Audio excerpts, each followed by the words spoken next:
and welcome to the Chicago Humanities Festival and today's program, Krista Franklin and Nate Marshall on Black Futures. My name is Parneshia Jones and I am the Editorial Director for Trade and Engagement at Northwestern University Press. I want to thank the Chicago Humanities Festival for coming together to put on this program as well as many amazing programs happening this season. Learn more about upcoming programs and support our work with a donation by visiting us online at chicagohumanities.org. This annual lecture is presented in honor of Esther S. and her 90th birthday in celebration of her lifetime commitment to culture, curiosity, and social justice, and is presented in partnership with Blanc Gallery and Young Chicago Authors. This week's programs are presented with the support of the Robert R. McCormick Foundation. So I'd like to start by welcoming Nate Marshall, who is a rapper, writer, and educator from the South Side of Chicago. He is the author of the award-winning poetry collection Wild Hundreds, and his latest book just dropped called Finna. Krista Franklin is a writer and visual artist, the author of Too Much Midnight, the artist book Under the Knife, and the chapbook Study of Love and Black Body. She currently teaches writing at the School of the Art Institute at Chicago. Please help me in welcoming Nate Marshall and Krista Franklin. Hello, Krista and Nate. Hi. Hey, what's up? Hi, Parneshia. Slow hellos. Lots of hellos. How y'all doing? Well, hanging in there. You know, all things considered. Yeah. Yeah, it's obviously a time. And I think, I was just having a conversation earlier this week about the idea of now when we ask people, how you doing? Mm-hmm. How that's not casual, like, how you doing? Oh, I'm fine kind of thing. Yeah. Now when you ask people, how you doing? You just see so much. There's just so much going on there. And so in light of you all having these two new brilliant collections coming out and having them come out in the spaces that we're in right now, having new books come out in a pandemic, can you talk a little bit about how that's been for you so far? Yeah. Nate, why don't you lead it? Sure. Yeah, I mean, it's been good. I think certainly I've been sort of surprised by the way in which people are ready to actually engage art, which makes sense, but I guess I just didn't anticipate that folks would actually be down to read some poems in this moment. But I think the strangest thing for me is that part of my process of putting work out in the world is kind of running around in support of that work. And so it's just different. It's different. It's hard to sort of feel like I'm doing the things I should be doing to support the work because I am not really leaving my house, minus going on walks or going to the grocery store or whatever. And so, yeah, so in the past, if I was on a book tour or something, you go somewhere, you give a reading, you go home, or you go back to your hotel, and at the end of that day, you're I've done a day of work in service of the book, and you feel that. And I don't know if I get that same I don't know if the same things are clicking in my brain, even though I'm still doing a lot of events or whatever. They're just in the same room. So,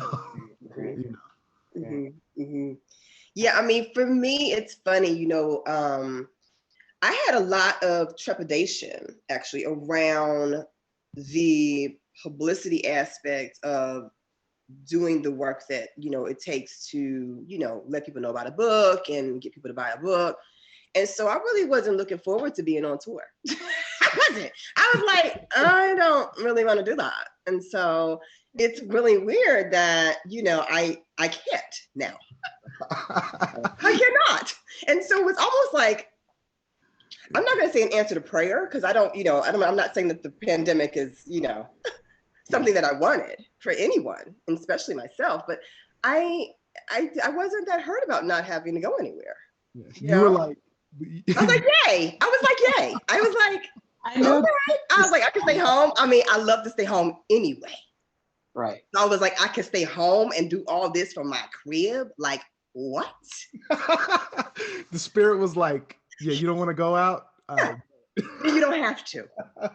No one's going to go out. This But is you know, the other thing though, too, it's weird because I will say this in addition to some of the things that Nate said, you know, I feel like, and I'm sure that you all may feel this to a degree as well, this climate right now forces stillness in a way that we never had to be still before. And poetry is kind of a space where you have to be still, sometimes to take it really in properly. And so it's interesting in the sense that, you know, people are eager, right, Nate? Like people are eager to be with poetry right now, and they are eager to have these exchanges around poetry and to engage it on the internet in a way that I feel like people weren't doing before, maybe, or they're doing it at a different level and in a different kind of capacity now. So I somewhat enjoy that people are like, you have the time or you want to delve into a book. You know what I mean? If you can, if you have the mental bandwidth.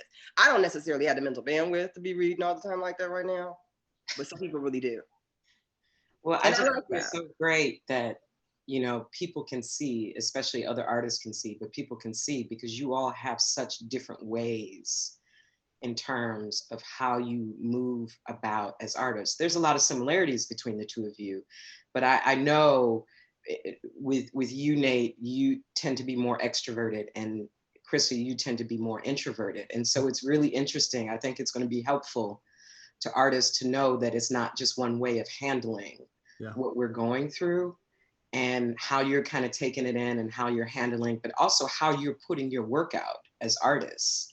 It's not just dealing with the situation, and it's dealing with who you want to be as artists and how you want to have conversations. I think is really important. So I love this contrast, but also y'all are working for the same cause, you know, and that's really wonderful to see. So in light of the theme this year at the Chicago Humanities Festival, which is vision, I was really excited to talk to the two of you about this idea of vision, because especially I think with obviously what's going on right now, but I think what's always been going on with so many different things that, you know, I think a lot of people are just like, gee, I didn't know this was going on or this was happening. It's like, really? But aside from all of that, I want to start with a really, really direct question of what vision do you see for Black people in this country going forward? ooh wee. Dang, Parneshia. Wow. You know, those kinds of questions are always very difficult for me. They've always been very difficult for me because I don't think of Black people as a monolith. You know what I mean? And I think that a lot of people do. I think people think Black people, and it's like this one gigantic mass. Right. It's not. It's very intricate. It's very intricate. It's a lot of different variations that are happening. You know, there's ultra Black to different kinds of Black, right? There's all kinds of different kinds of Blacks. So when you talk about what's the vision, you know what I mean? What do I see for the vision for Black people moving forward?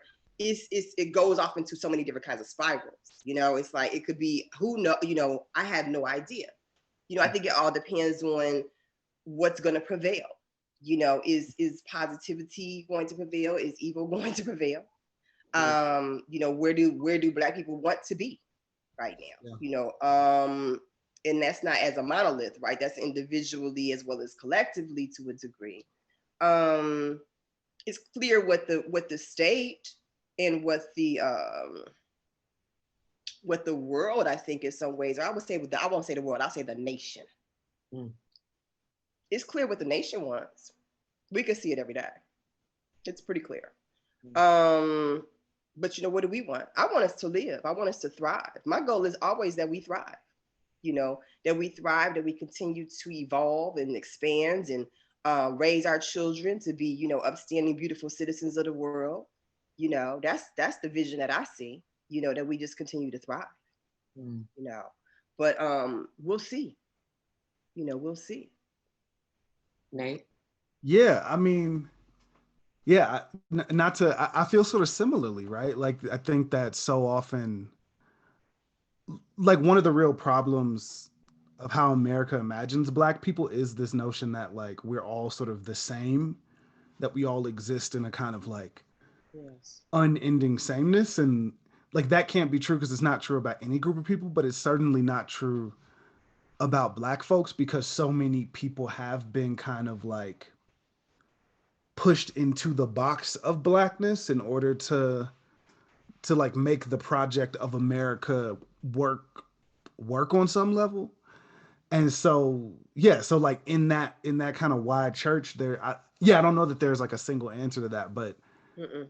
yeah, but I think the hope is to like to sort of look towards death, right? Like the thing I've often, or look towards life, I should say. The thing I've often thought about is the way that I feel like particularly this country and perhaps the world more broadly um tends to answer that sort of question of the Negro problem with the answer of death. Absolutely. And I think like, you know, my hope and what I think a lot of folks are trying to figure out how to do in their own ways, and folks are coming up with really different answers to that. Some of which I agree with a lot, and some of which I do not. But I think folks are trying to like look towards a counter to that, look towards life. So Yeah. I mean, I've been pondering this question ever since I knew I was going to talk to you all, because I've been thinking about the idea. And, you know, Krista, you said it without having to actually say it. You know how the world sees us, the Yeah. collective. Yes. And the thing that I've been thinking about in terms of asking you all this question is, I don't think that any part of the world was prepared for Black people to be complicated. And they thought they were just dealing with a race issue. They thought they were just dealing with racism and Black Lives Matter. But I don't think a great deal of collective thought of everybody else has been brought to the table of Black people are really complicated and they're very, very different from each other. And it's not just one group of people. It's actually a few different depths and complexities and backgrounds and spaces and beliefs. And so it's kind of a double whammy for the outside world. It's like, oh, now they want to actually survive and live and have a right to. Imagine that. Yeah. But then now it just ain't one type. It's a lot of different types. So, you know, and I see this in both of you all's collections and just kind of working through, you know, it seems to be so necessary to be an artist and an activist. It seems like those two words have blended into something of its own word. I don't know what that's going to be. Maybe we should make up something. But how has the whole idea of arts and activism, how has that evolved for you over the years? And in terms of your work, has it become more important? Do you look at the activism in your work first, or do you look at the art, or are you bringing them in at the same time? I mean, how much have you evolved as an artist and an activist over these years? Wow. Go ahead, Krista. You start with that. Okay, you want Nate to start? Okay. Yeah, I do want Nate to start with that. okay. I mean,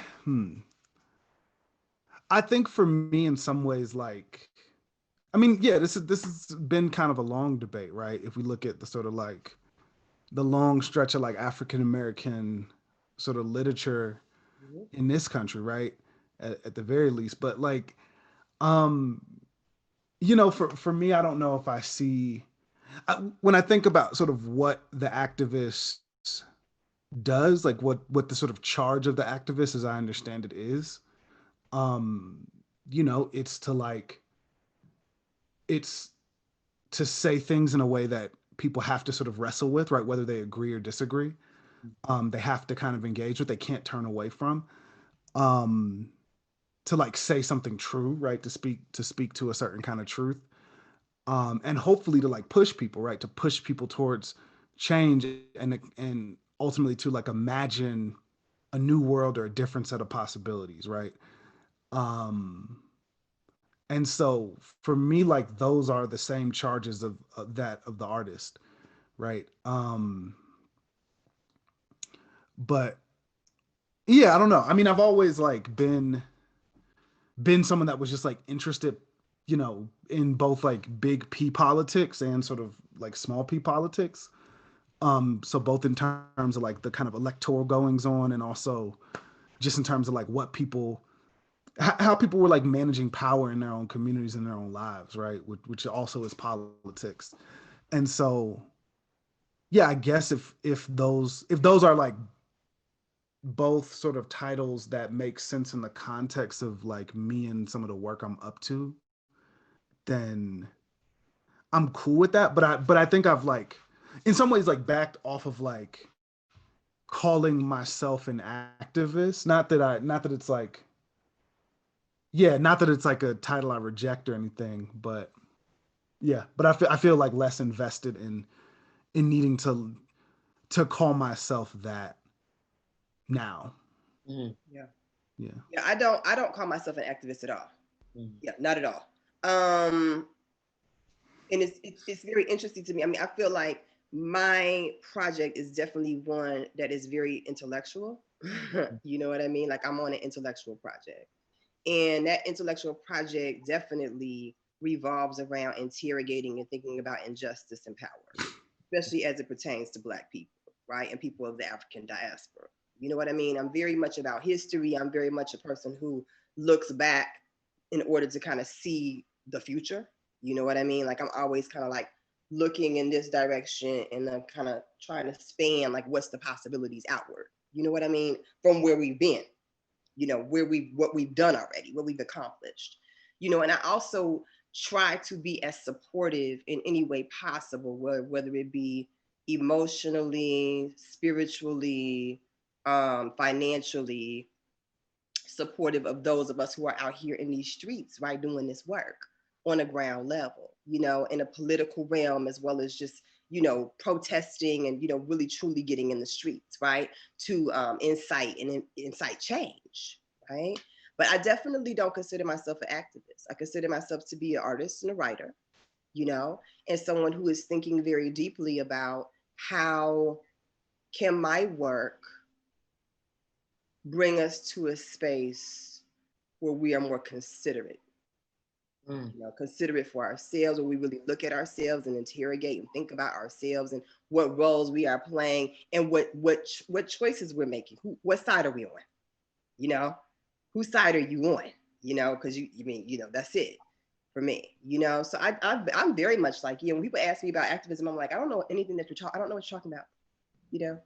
I'm 50 years old. I can't go out into the streets like that. I don't. I'm Yeah. tired. Right. I'm Right. very, very tired. Do you know what I mean? Right. And so yeah, I'm always hesitant to do that because I always think that the activists are doing the activist work and they need to be acknowledged for that. You know what I mean? I'm just some chick who likes to cut up stuff and like, like to cut up stuff and make things, Right. and Right. think deeply about, whatever is kind of my passion. My passion is that I love Black people, and I love people of color. I think that we are magnificent and marvelous and magical. And I'm just really into that whole showpiece that we do, these various showpieces that we bring to the world. You know what I mean? And I'm very much into our survival, and that's not being, assassinated in the streets like animals. Do you know what I mean? And exploited and disrespected. Yeah. If I be an activist, then yeah, I guess I'm one, but I don't say that. You know what I mean? Yeah, and that's the thing. It's like I don't say it if it's a thing folks want to say, and I will like go to a protest or like be in the streets occasionally. Yeah. And in conversation with organizers and folks doing that work, like in a more regular way. But like, but I mean, this is I think for me kind of the thing that catches me up, where it's like I feel like folks get hung up on calling you an activist because you're like, I don't think we should just like kill Black people. Yeah. And they're like, Yeah. you're an activist. I'm like, word? I mean, cool. Like if that's the qualification, but yo, that bar is very low. Like what? Because that should be human. That should be a humanity bar. You see what I'm saying? Well, that's the thing. I mean, part of it is, you know, in an extension of this question is, are these categories helping or are they hurting? The idea of just starting off with, we're human beings, like the humanity level of things. Yeah. I understand creating all these different categories, and especially more have been added. When you start talking about race and gender and sexuality, what you believe in, religion, how you get down with your food, how you live, how you want to be married, who you want to sleep with, all these different categories and titles have now been added. And I understand the root of it is because you want to create these spaces where people in that group can come to the forefront and have a voice or have a community. But at the same time, it's also a double-edged sword because it causes a great deal of separation. Now you're separated. You're part of this category. Yeah. And so it's really interesting to hear you all talk about, because people, I think on the outside would peg you both as activists and the work that they see coming from you. That's one of probably the first things that's running through a person's mind. But to hear you all say that it's important. If you get activism out of your work, that's great. But the fact that you don't want to necessarily be defined in that way, and you want to be defined on a more human level, is, I think, really important for, you know, the public to hear. But I think also artists who are grappling with, what is my role as an artist? Am I supposed to be talking about activism? Am I supposed to be outright like, I'm an activist right across my forehead? Right. You know what I'm saying? I do. Yeah, and I don't know. Yeah, no, go Nate. Well, like, I don't think there's an easy answer, right? Something that I heard someone say some years ago that has sort of resonated with me is calling folks like auto-politicized, like talked about like Black folks or queer folks or people of color or whatever as folks who inhabit auto-politicized identities, right? And I think like this is actually this in some ways gets to the heart of the matter for me in a way that I found useful, that I hadn't like been able to give language to before. Yeah, can you talk about that a little bit more, Nate? Yeah. Well, it's like, okay, so it's like this, right? Like let's say, you know, I'm stepping into a classroom today and I want to talk about Jacob Blake, right? Or bring that in, right? Maybe it connects with the work that's happening in the class on an intellectual level. Maybe it's a bit of a departure or whatever, right? When I say that, people are already assuming, like everyone in that class is already making calculations about what I think about it, about how I feel about it, etc. Right? And so there's like in some ways very little space for me to sort of be an individual, right? And this goes back to this notion of Black people as this mass, right? But that's like a real specific thing, right? That's like to me, like that's a perfect example of like what it means to be sort of auto-politicized, right? Right. So like this could have been 10 years ago, you know, you come into contact with a queer person, right? Who you know is queer, and folks are already then making assumptions about what they think about like gay marriage or whatever. And it's like, yo, this mug like may not even have a boo. They may not be worried about that. They're just trying to like get a job, like pay rent, whatever. But like without even meaning to, we just project all of these assumptions about their personhood and what that is going to mean for them, and also what that is going to mean for what they think about certain issues, which in a lot of ways is really like, and I think this is part of the reason why I've not reject, but regard with some suspicion when folks sort of want to regard me as a sort of artist activist, is because I think what it suggests on some level, right, in these moments is it's like, yeah, you didn't do any intellectual work to come to the things you believe. You just believe them because you look like that or because you are like that, right? And it's like, no. Actually, like, No, like actually, I'm pretty fucking smart. Like I read a lot of things, or like whatever. It doesn't even matter. But like I thought about these things for For a years. long time. Yes. Right. Yes. Yeah, I see that. I totally hear that. I mean, I feel like I just dislike labels. I have always, since I was a child, and I talk about this all the time, I just had this really resistant thing about label. Don't put that on me. I don't, I want to define myself. If you want to ask me, a lot of people attribute a lot of labels to me, and I let them. because I don't have time to run around trying to correct people's misinformation. Do you know what I mean? Or their perceptions about who they think that I am based on maybe something they heard by somebody, maybe something that I said off the cuff, which I'm really good about saying shit off the cuff and just being like, not meaning none of it. Do you know what I'm saying? Like sometimes just to be incendiary, I'll say something. You know what I mean? So it's like, I just, I don't like labels, and I don't like people to try to, put me, I feel very limited by them. I feel very limited. I feel like you're trying to put me so that you can figure me out. You have a place where you can put me in a little category, a little box you can put me in. And then you have me all sorted. I'm not easily sorted like that. You can't sort me like that. And it's also just like, it's putting you in a box and possibly trying to stifle you. Oh, always. Well, see, anything, and you put something in a box, you enclosing it. Right. So that, no. I'm gonna be free. I'm gonna be what I am and who I am at any time of the day. And I'm also ever changing and ever evolving, right? You know what I mean? So it's like I might be something yesterday that I might have been something yesterday that I'm not today. Right. Or I might have believed something yesterday that I don't believe today. You know what I mean? So it's like, you have to kind of flow with this idea that we are ever evolving beings in the world and in the universe. And I just don't get off into labels because it's like, it's boring. Yeah. But I think boring. Like to really like deal with that, right? To be able to like sit with that about Black folks and about like the things they believe are like things that they've come to believe through their own thought and conversation and study and experiences, inspiration and experience and whatever. Right, to actually believe that, you actually have to think of that Black people are people in the same sort of full and messy way that you are. Absolutely. And I don't think a lot of people actually believe that. I think a lot of people want to believe that and maybe believe that they believe that, but I don't actually, that's not actually something I see lived out like more often than not when I'm dealing with like non-Black folks. And, it's part of the reason why in some ways it becomes easier to turn towards like your own people, right? To turn towards Black folks or people of color or whatever, right? Yeah. That's a really good, I'm sorry, go ahead, Krista. No, I think that label thing too has somewhat to do with community and what you're speaking about too, Nate, right? It's like finding your people. Right. You know what I mean? And sometimes these labels can be helpful in the sense that they galvanize, right? That I can be with these are my people, right? And I identify myself with this gang.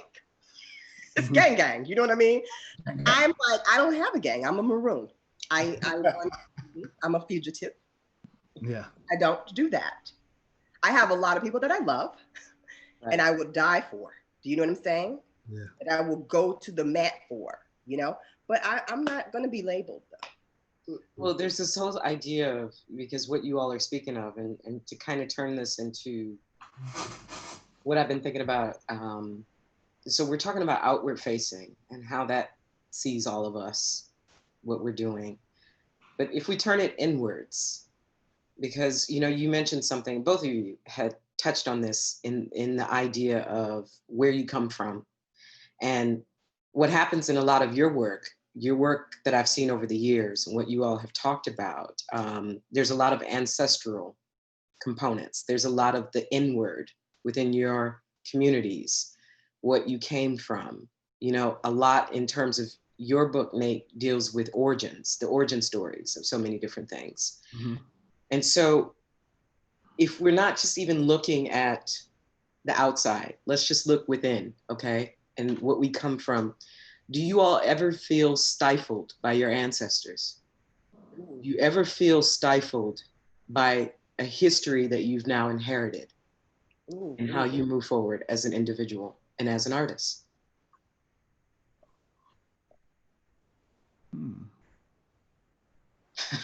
we. See, we need to be at like a bar or something. I know, right? I'm like, yo, I need a This drink. is totally one of them. This is a bar combo, man. Man, oh man. I don't, because let me just say this. I mean, in the light of this whole theme of vision, there's an ancestral vision. Absolutely. And we've inherited that. We sure whether have. we want it to or not, for better or worse. And so I can speak to, as myself as an artist, my whole house is full of ancestors. You know what I mean? My whole life, how I move about in the world. But there are moments where I actually have to ask the question, is this me, or is this me as a result of them? You know what I'm saying? I do. Yeah. But I guess like I don't know if there's a difference, and I'm kind of cool with like there not being necessarily, right? At least for me, like I think far more often do I feel stifled by like my lack of access to my ancestors than the opposite, right? Like often for me, like every time that I'm able to like, I mean, here, like I'll tell you a very small story. The other like Friday, my mom hit me up on Facebook and she like sent me a picture of this other Black writer and then a picture of myself, like from like the Google search. Like she like screen grabbed a Google search. And I was like, what are you doing? You know, and she's like, y'all related. And I thought she was doing that thing that people sometimes do where they're like, y'all look alike. And I'm like, what? And she's like, no, like this is your cousin. I'm like, fam, what? But this is the funny thing is this cat is he blurbed the book. It's Mitchell Jackson, who's like a writer from Portland, Black writer from Portland. And I'm like, what are you talking about? And she's like, yeah. And we ended up like sort of going back and forth and like talking to one of our cousins who's like the historian. And he's like, oh yeah, like that's like, you know, your cousin through this way, whatever. And like that felt like such a gift to me. It felt so moving and it felt like, wow, like this book unintentionally like, but intentionally like found its family, right? Quite literally. And I think far more often my experience, and I think the experience of a lot of Black folks, is being sort of cut off from what we can know of our lineage and of our ancestors than the opposite. And then feeling sort of like underneath the weight of that, right? I mean, your first poem in your book deals with that, Nate. You know what I mean? Yeah. I feel like I never feel in any way. No. The answer to that question, I think for me, Parneshia, is no. You know, I feel like the ancestors are so, again, very dynamic. You know what I mean?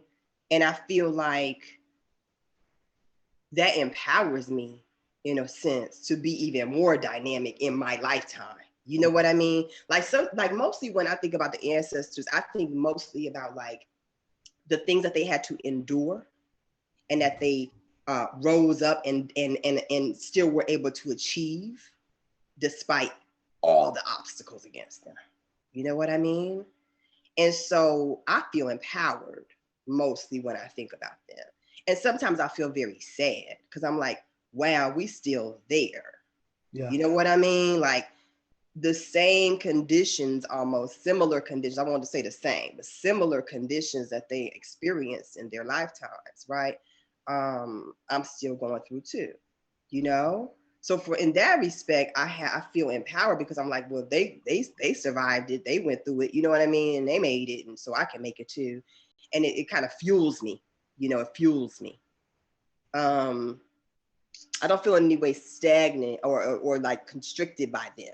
You know what I mean? I feel more empowered, you know? But I also am grappling to it, and I grapple with it in my work too, in kind of subtle ways. Because I think we think very romantically about the ancestors, right?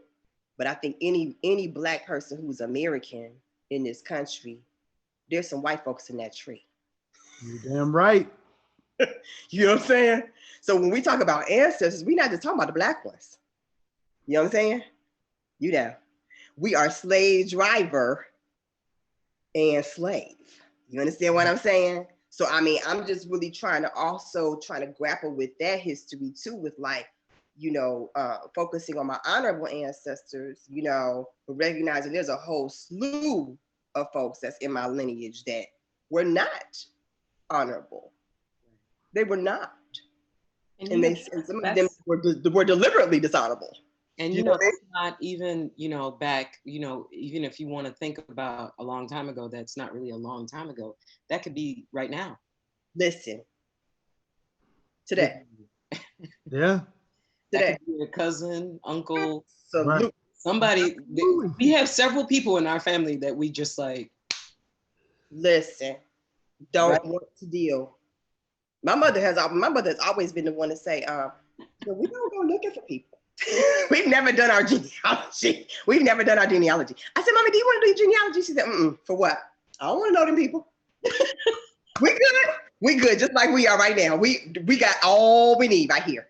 Wow. We don't need to go find anybody. We're good. That's okay. That's kind of I knew there was gonna be a point where she. I don't want to know. My mother said, no, we don't dig around for them people. Look, if you ask, it's always sketchy enough. You might get answers, and nobody wants that. Nobody want to find them for what? You know what I mean? And you know when you in the public eye, they find you anyway. You see what I'm saying? You be like, what? Where you come from? We what? No, we not. I don't even know who you are. Who's your mama in there? Oh my God, this is great. This is so great. Who's your grandmama in there? I've really missed y'all so much. I can't tell you. You too, girl. So good. I want to turn it to a direction of, because some of the things that, you know, if we're talking about our present time and a lot of these movements, I'm not even sure they're movements. I'm not sure what they are. I'm not really satisfied with that word movement, because it seems like just something that just, you know, you stumbled upon instead of something that's been happening a long time that's actually going to continue to happen as we move forward. But I want to touch upon, you know, in reading Nate, there was a poem that I came across, Everything I've Called Women. Yeah. In your book. Yeah. And so I kind of want to talk about this idea of I guess the gender roles, because obviously that has changed in leaps and bounds over the last 2 days, 20 years. The last 2 hours. You want to see it, right? 2 hours, you know. Yeah. And I kind of want to, this is a double question, I guess, for both of you. And I don't want to just, you know, make it about Black folks, but I do, you know, why not? Yeah, why not? What do you think, Nate? And then this is for you too, Krista. What do you think is the role of the Black male voice within the Black woman's narrative going forward? Oh, Jesus. My goodness. Yeah, I mean, that poem incited that question for me. I think Black men have, like, you know, I mean, certainly, like, I think that, how can I say this?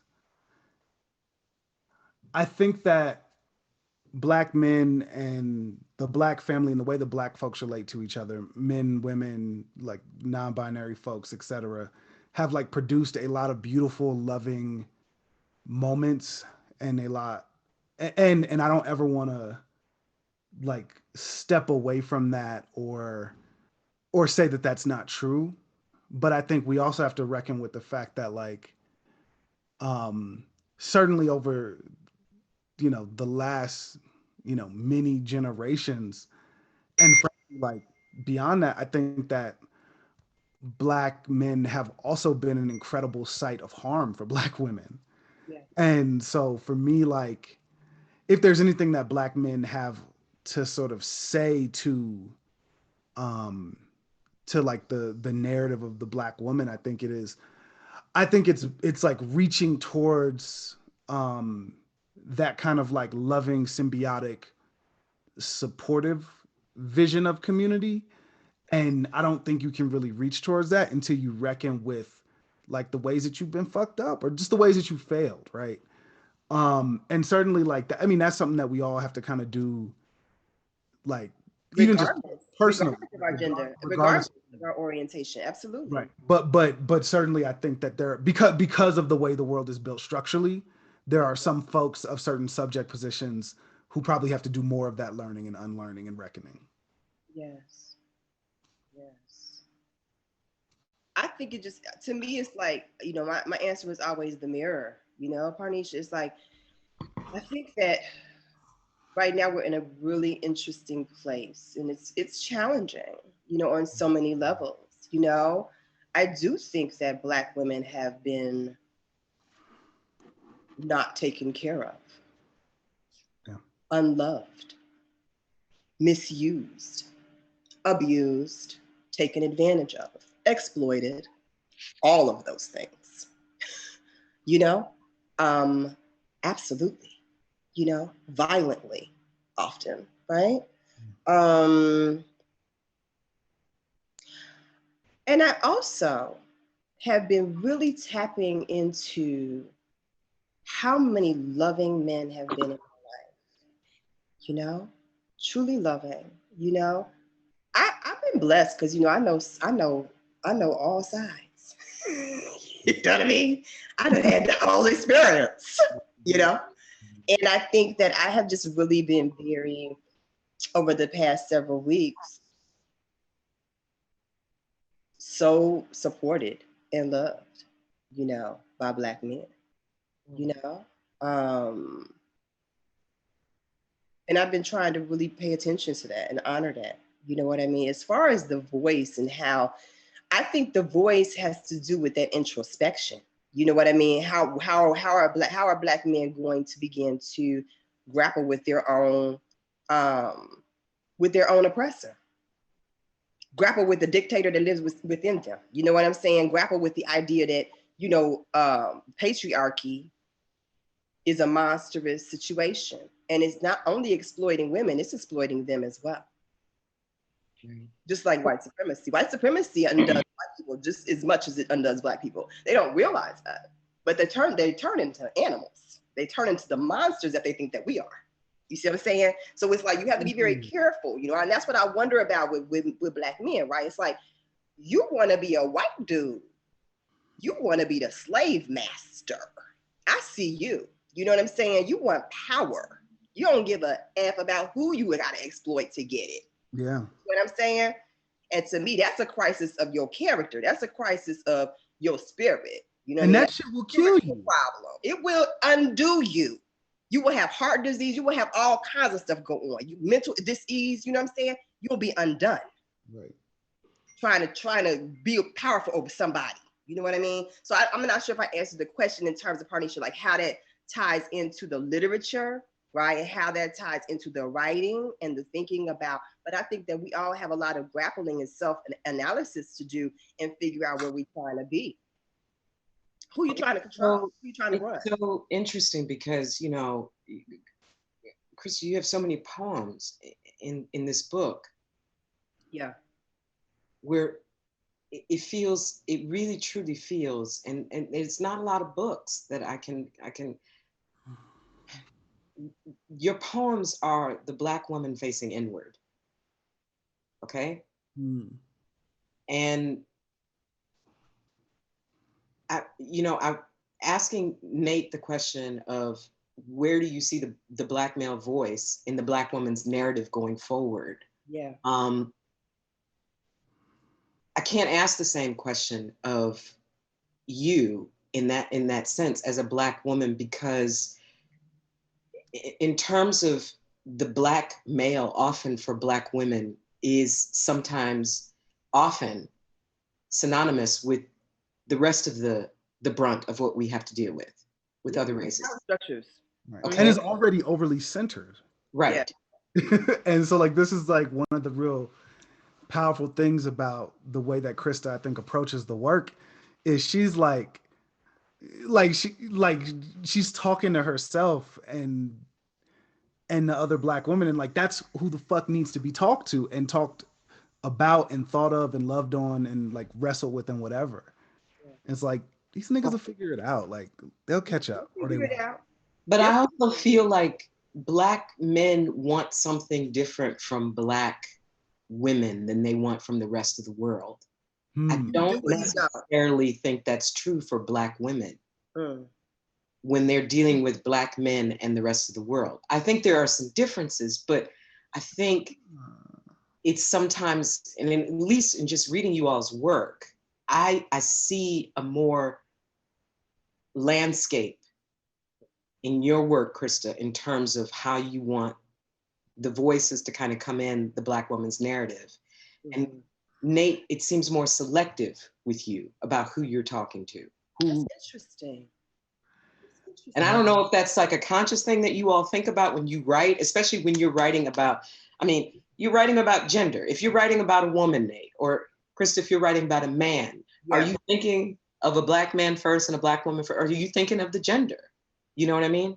I don't know if I'm necessarily thinking about the gender all the time. You know what I mean? I think sometimes I'm thinking just about the experience or about the exchange. You know what I mean? Like whatever I learned from the exchange, regardless of, whatever somebody's gender might be. Right. Right? I find that that's interesting though, which I don't know if I necessarily feel that way when I read Nate's work, but I also think that how can I describe this? When I'm telling a little story. When I was young, I had two cousins. I was the only child for years, right? And I had several cousins, but the two that came before me were boys. And so I always associated masculinity with freedom because they were able to do everything and I had to stay home because they were worried about what was going to happen to me. And so my cousins had a lot of liberty. They would be like, Chrissy, we about to go to the park or whatever. And I'm like, I want to go. Can I go? You know what I'm saying? No, Chrissy, you got to stay here. We bring you something back though. And so I always kind of, even in my writing, I feel like I have like a masculinist, you know what I'm saying? Like even some people have been like, you kind of like a man, you know what I mean? But that's just because I feel like men, I had to mimic what I thought freedom was when I was a kid. And I thought that was masculinity. You know what I mean? Like I thought that was like freedom was associated with being male. You know what I mean? That men have more agency. You know what I mean? To move about the world in a particular kind of way without being scared. You know what I mean? Right. Now that's very stupid and ridiculous to me, and because of course men are scared. You know what I mean? But they just don't talk about it. Right. Or they talk about fear turns into rage. You know what I'm saying? So what you see is like all this kind of, I'm gonna shoot you, I'm gonna rape you, I'm gonna do all this. You know what I'm saying? Which is about fear. Right. A lot of times. Trying to control somebody, kind of trying to control people's movements, trying to, prescribe and constrict you. You know what I mean? So, this question is really, it's complicated and tricky for me, especially even in my work, right? Because I mean, even there's, multiple lines, I'm a mask of malehood, malevolence, one big masquerade, right? Like to me, that was all about like me, like kind of mimicking masculinity. You know what I mean? My face is a mask of malehood. You know what I mean? So it's like, I was trying to be hard. You know what I mean? I loved hip hop. So I was always in that scene, with all these dudes. Yeah. So I remember standing up on tables and stuff, trying to get people's attention, like just doing real wild shit. Just, because I was like, this is how men move through the world. Yeah. I think that makes a lot of sense. Yeah. I think for me, I think in some ways it's similar, right? Like I'm the only boy in my family, which is a thing that kind of comes up in the book. Yeah. And, certainly there were ways in which I feel like I know I definitely had sort of more freedom or like a longer leash with certain stuff. Yeah. And sometimes for me it's like hard to uncouple what was because of what allowances were because of gender and what allowances were because of like me as a particular person, particularly because I didn't have anyone else in the family to like measure against, to be like, well, it's like me and my boy cousin who are given these allowances, even though or whatever, right? It was like me, right? But I think on the flip side of that, like the thing I often felt as a kid, and that I kind of write about in the book, is I feel like there was a way in which women had a greater access to a certain kind of community and a certain sort of emotion, um, that I think I've always like mourned on some level, right? Yeah. And that I've had to like, yeah, I've had to do like some healing and like think through what that was, and again, like I don't even think, I mean, maybe this is like some of the way that gender plays out is like it becomes so embedded that it's not, we're not actively thinking about it, right? So like when as a kid, when, you know, my mom and my grandma was like, okay, cool, let's all like go to the beauty salon to like get our hair done, and that doesn't include me. They're not thinking like, oh, we should like include Nathaniel in this. They're just like, we're taking the people who go to the beauty salon to the beauty salon. Right. It just so happens that I'm the only person in the house who doesn't, right? And so then I'm like at the crib dolo, right? And so yeah, I don't know, but this thing about like masculinity being the house for like a certain kind of freedom, or at least a certain kind of like allowance, yeah, that, I mean, that feels true. Yeah. Yeah, for sure. Yeah. Now, would you all consider possibly reading something a little bit? Are you prepared to do that? Do you want to do that? I can do that. I don't have my book right next to me, but I can get it. I mean, I'd like to hear at least a little bit from you all from the book. I mean, people need to hear. The people want to hear. So, Nate, if you want to, are you prepared to maybe read a little something? I can read and then something. Krista, you can get your book, and then we can, you know, just a little something, a little. Yeah. I'm sorry, I don't have it. I should have it right here. That's funny, Krista. I have your book right here. It's so funny. I have your book right here. You don't have mine. Yo, your choice was sitting right here all summer. right next to me. Yeah. All right, what should I read? Promotion. I know, promote that book. It's a beautiful book, Nate. Congratulations. Thank you. I appreciate it. Yeah, it's lovely. All right. I'm just happy that your book is out, because so many of these poems, like either I've been being taught or have like taught other people for years, and now I'm like, damn, I don't just have to like have that one worksheet that I like scanned at one time. I like have me send it to us, so I send it to you or whatever. Yeah, I know. Yeah, like okay. All right, damn. I'll read Everything I Call Women. Where is that damn poem? All right, cool. All right. Everything I Call Women. If I said baby, you might think love, but nah. That's only maybe what I mean. Perhaps I'll say ma, and your mind says Cameron. Women creeping up, but I'm a changed man. And that's not game, ma. It's high school, and thought isn't out yet. We're classic Chicago, and bust downs bloom in our mouths. My ma spits too short, and the line I catch the first time is, bitch, bitch, bitch, make me rich. But ma puts me on punishment when I whisper ludicrous and tells me sex shouldn't hurt. I say nothing, and ma lets it go until a few years later when I get Becky or Brain or Top or Dome by a white girl, and ma tells me everything I've risked for this escapade. I can't fix my mouth to say, but ma, what I got, I didn't ask for. Shorty just kind of went, and I was supposed to moan street things like, hey ma, you sexy as hell. And after that, I say it all and give women a rash of nicknames. There's ma who calls me pa, and Hollywood, and princess, and pop star, and doctor, and lady, and knee socks, and yo ma, I missed your name, but I put where we met in my phone. Don't be mad, I remember our whole convo, ma. And bae, and baby, and honey, and shorty, and poison, and tenderoni, and when I'm lonely, hey stranger, how you been, ma? And sometimes I've called and gotten dial tone songs, or been told, Nate, do you remember my name? Or is that why you say ma?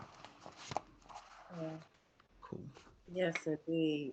Yes, indeed. I read that poem just this morning. Oh, that's funny. Yeah. That poem actually comes from, what was it? I was kicking it with the poet D. Matthews, Eric D. Matthews. Yeah.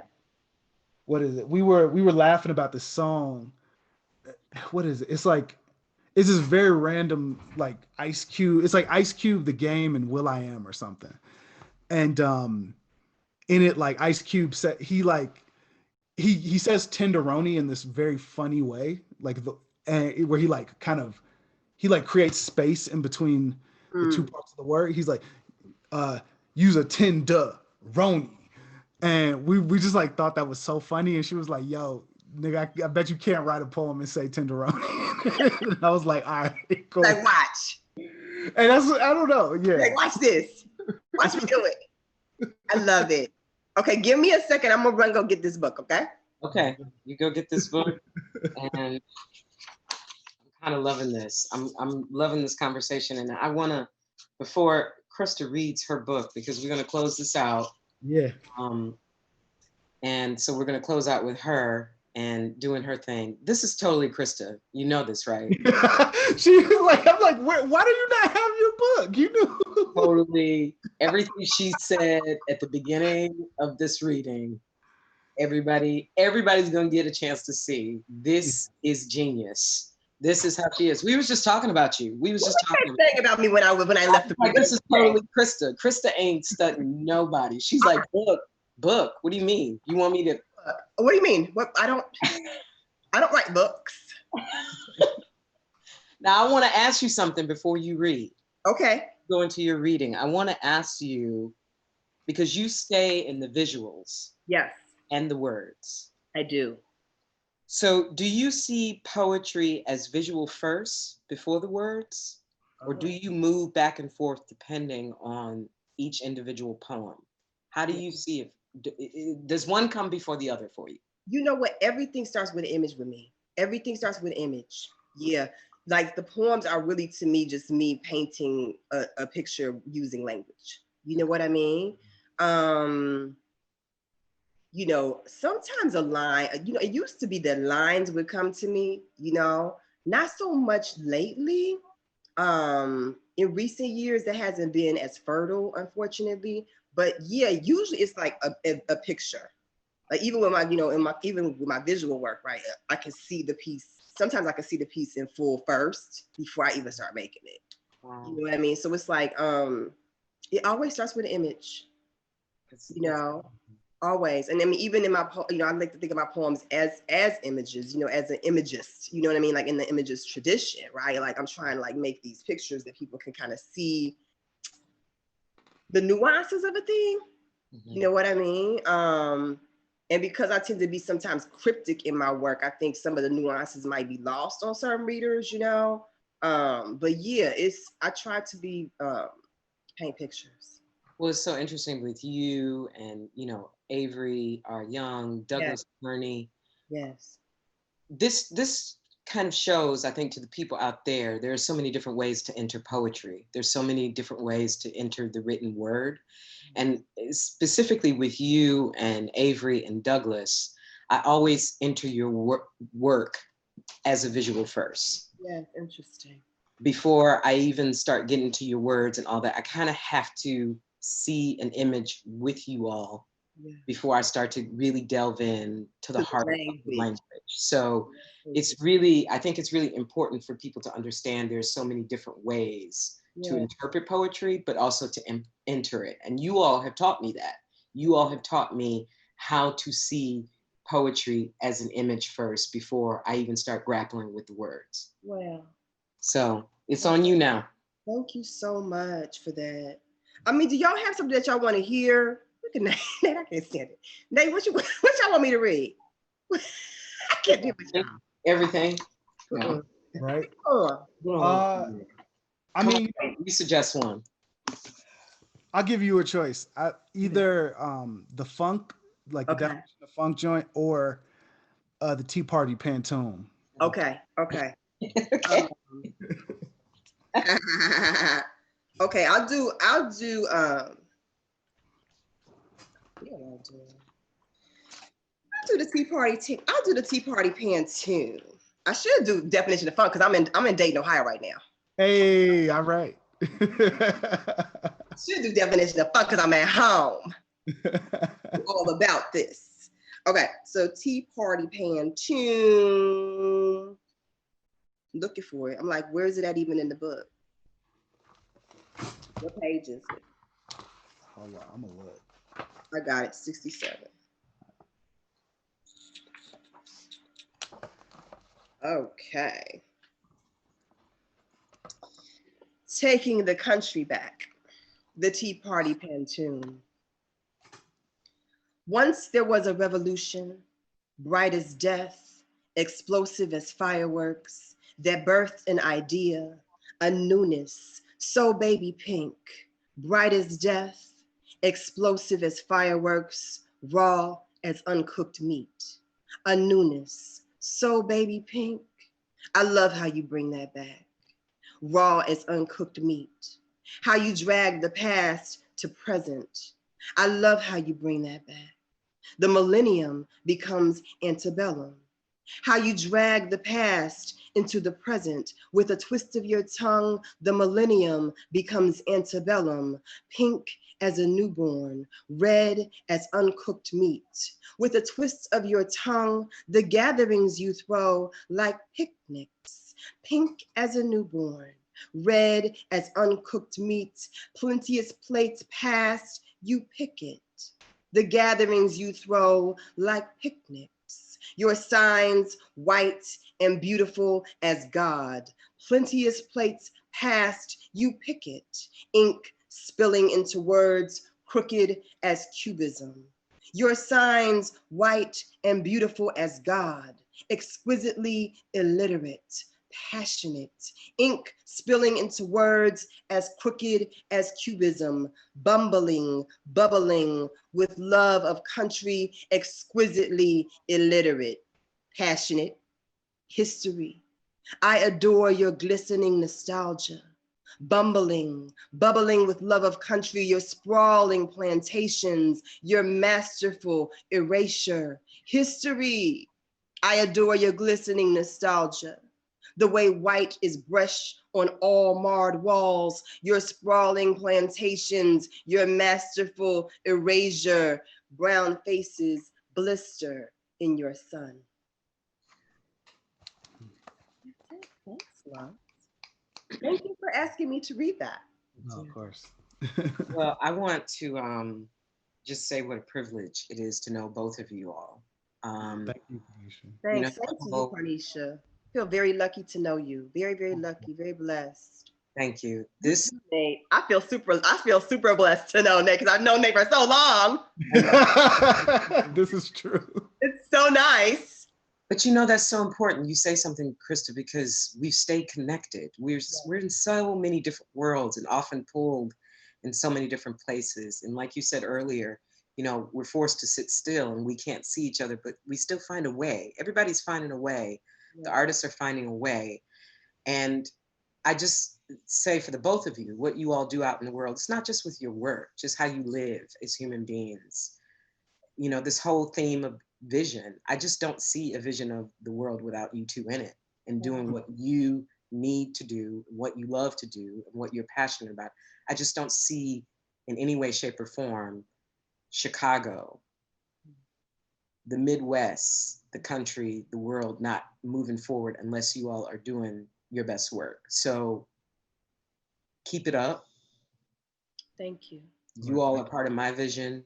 Yes, you're part of my vision. Both of you are such a part of my vision. Thank you. I just want to really, really thank you all for just producing such beautiful work in a time where I think the world is going to be counting on it. It's going to be part of the survival kit of how we move forward. I thank the Chicago Humanities Festival. Yes, thank you so much. You guys are awesome for always just kind of bringing us knobheads together when we just don't keep in touch with each other as much as we should. Yes. But this is how we get to do that. Yes. I'm gonna see y'all. Martinis. Yes. Bourbon. Absolutely. I'm trying to. I love you both dearly and congratulations on this new work. Thank you. Doing it and fight the good fight, but the good fight is just being a human being, a decent. Yes, it is. Being a decent human being in the world. That's right. All right. Thank you. Thank you all. Yes, thank you, love. Appreciate y'all.